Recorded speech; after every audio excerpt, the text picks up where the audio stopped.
मंत्री परिषद की आज बैठक माननीय मुख्यमंत्री जी के निवास स्थान पर संपन्न हुई है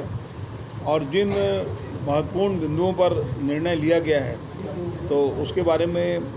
आप जानकारी आपके सामने मैं प्रस्तुत कर रहा हूं।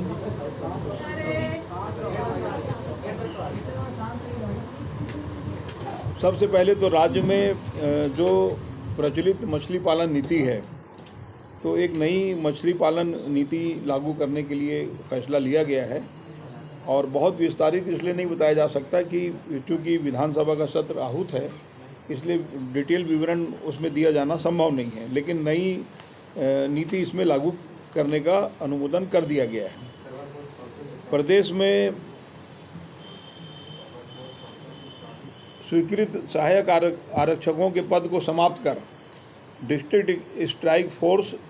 संवर्ग के सृजन की स्वीकृति का प्रस्ताव का भी अनुमोदन किया गया है और इसके लिए पुलिस विभाग के सहायक आरक्षकों के वेतन संबंधी विसंगति को दूर करने के बारे में भी निर्णय ले लिया गया है। इस स्थानांतरण नीति के संबंध में मंत्रिमंडलीय उप समिति का गठन किया जाएगा और मंत्रिमंडल की जो उप समिति है उनके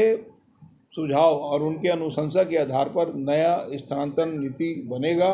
और जिसके आधार पर ट्रांसफ़र किए जाएंगे। कुल मिलाकर 2022-23 में अतिरिक्त राजस्व गौठान के रखरखाव और अन्य मदों में खर्च करने के लिए जो शराब की बिक्री पर जो 5 रुपये प्रति नग के हिसाब से जो शुल्क लगाया गया था उसको बढ़ा के 10 रुपये किया गया अन्य विकास गतिविधियों के लिए। शेष की जो राशि थी, हाँ, शेष की अतिरिक्त आबकारी शुल्क के रूप में।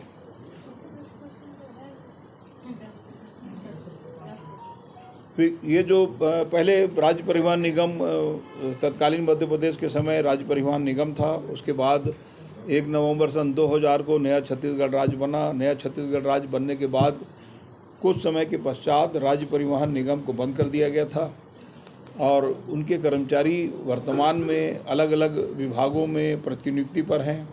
कुछ कर्मचारी जो बच गए हैं जो मूल विभाग CIDC में हैं। अब उसमें एक फैसला ये लिया गया था कि इनको कर्मचारी की मृत्यु के पश्चात जो अनुकंपा नियुक्ति दिया जाना है तो वो अनुकंपा नियुक्ति में शिक्षकों की भर्ती शिक्षक के रूप में मान्यता उनको दी गई थी, लेकिन बाद में संशोधन ये हो गया कि उसमें B.Ed की समस्या आ रही है, तो जिसके कारण अब उनको जो नियुक्ति मिलेगी तो अन्य जो निगम मंडल हैं उस निगम मंडल में उनको नियुक्ति रिक्त स्थानों पर दी जा सके। प्रथम अनुपूरक 2022-23 का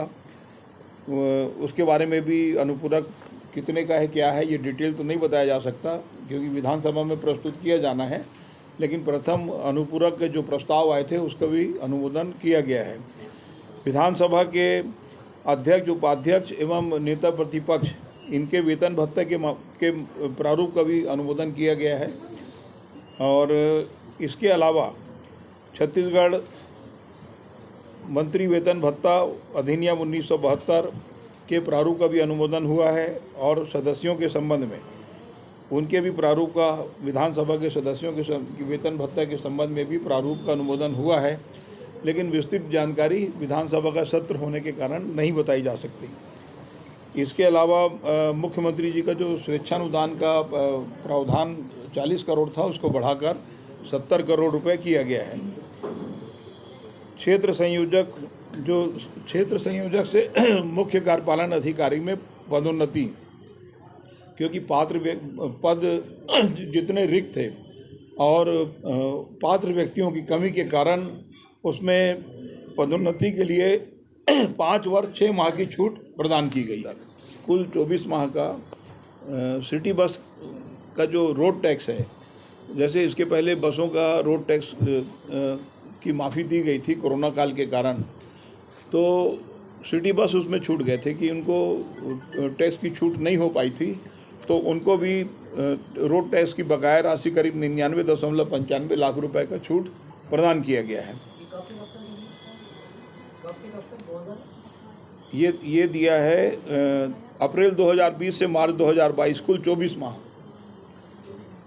औद्योगिक और आर्थिक मंदी के कारण HV4 श्रेणी के जो छोटे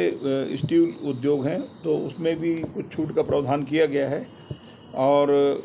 छत्तीसगढ़ विद्युत अधिनियम संशोधन विधेयक का प्रारूप का अनुमोदन हुआ है, जो विधानसभा में प्रस्तुत किया जाएगा।